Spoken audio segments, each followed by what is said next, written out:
Haliv is the lead beach park. Hawaiian Pro continues round number 3, heat number 7, our third heat of the morning. Michelle Perez, Kolohe Andino, Aritz Aranburu. And it looks like Brent Dorrington in blue. Polynesia says, you know what, I'll do the last two in Hawaii. As we watch Andino, this is right up his alley, the surf. Yeah, and Kolohe, you know, his MO is speed. He's such a lightning quick surfer. Raised over there in San Clemente in the beach break, so he knows how to generate his own speed. So he's going to be one of the guys to beat here with the small forecast. He's going to be flying around this lineup in the next 48 hours. And this is a very smooth cat right here from Spain, Aritz Aranburu. He is known for that, just smooth carves, but he came unstuck there, so that's not going to be a score for him. And you brought up a very interesting fact. Michelle Perez letting it all hang out on the CT. He's going to have to... He's number 38 in the rankings after 12 events. A 28-year-old from Coolangatta, Queensland, Australia. That in blue was Brent Dorrington. And Brent in the lineup with first priority. See, he sits out the back. That was interesting. Third priority, Aritz Aranburu started with a 2:17.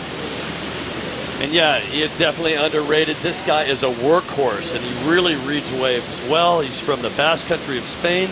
Yeah, it's he's been one of those guys just kind of battling to qualify on the tour, but he's a kind of a personal favorite of a lot of the guys on tour. Very smooth, as we mentioned, stylish, but amazing backhand tube rider too. He's really a great European stand-up, and the former champion of the QS rankings in 2007. The person with the pencil jump right there, Kolohe Andino. Did you ever surf against his father, like the Bernstein Bears? Brother Bear. Well, this guy rocks. Brent Dorrington, get ready. Just when you don't talk about this guy, he jumps on a wave and lights things up. Breno, he's got his own little 7-mile miracle on the Gold Coast of Australia. And this surfer is in striking range at number 38 in the rankings. And he's paid his dues all around the globe. And there he goes, just relentless to the inside, just back to the beach. Just kind of went from maneuver to maneuver. During that last wave, Perez on the outside. Remember this former winner here, kind of similar conditions, was slightly better. They were getting barreled, but similar wind. If it was a little stronger wind, the barrels would hold open. That's how he won that one event. It was just a barrel riding fast after that rain, the front moved through. Nice starting hack there for Breno, and then to mix it up, that second maneuver, he busted the fins free. So again, I really like how he constructed this wave.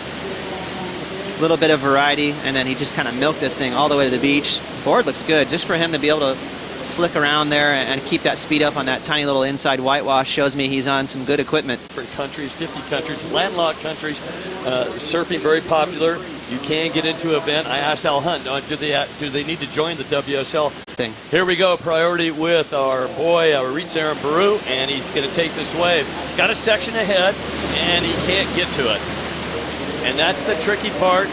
Find yourself too deep. Next up, well, it is Andino, your heat leader, trying to get rid of a 193 late hit. What a crazy move to even think about that. That was wild. Was it in his head, I'm going to do this reverse? Critical? Yeah, critical. There it is.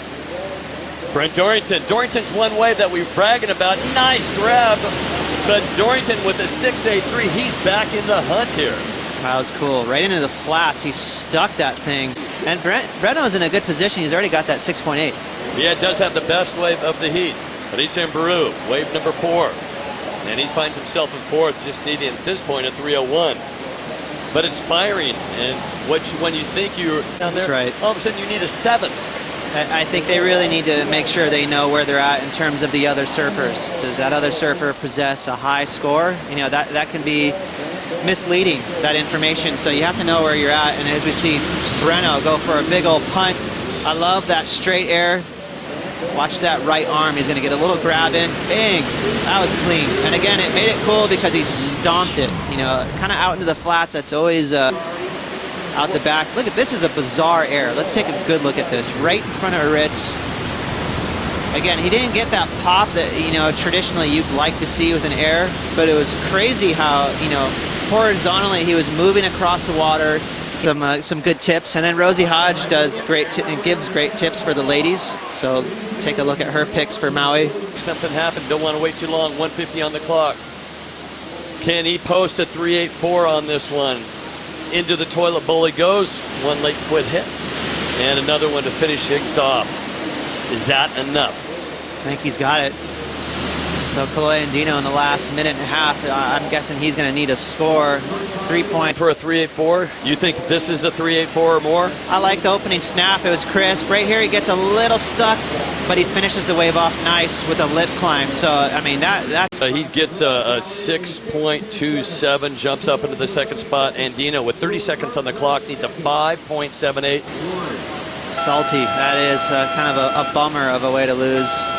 About 10 seconds away from having an opportunity. A little set coming in right now. Well, he does get a solid score to start things off, and it wasn't easy, and that rotation move was pretty radical, but he only got a 3.33. Brent Dorrington stomps it and wins this. Dorrington, indie grab air, beautiful move, lands in the flat.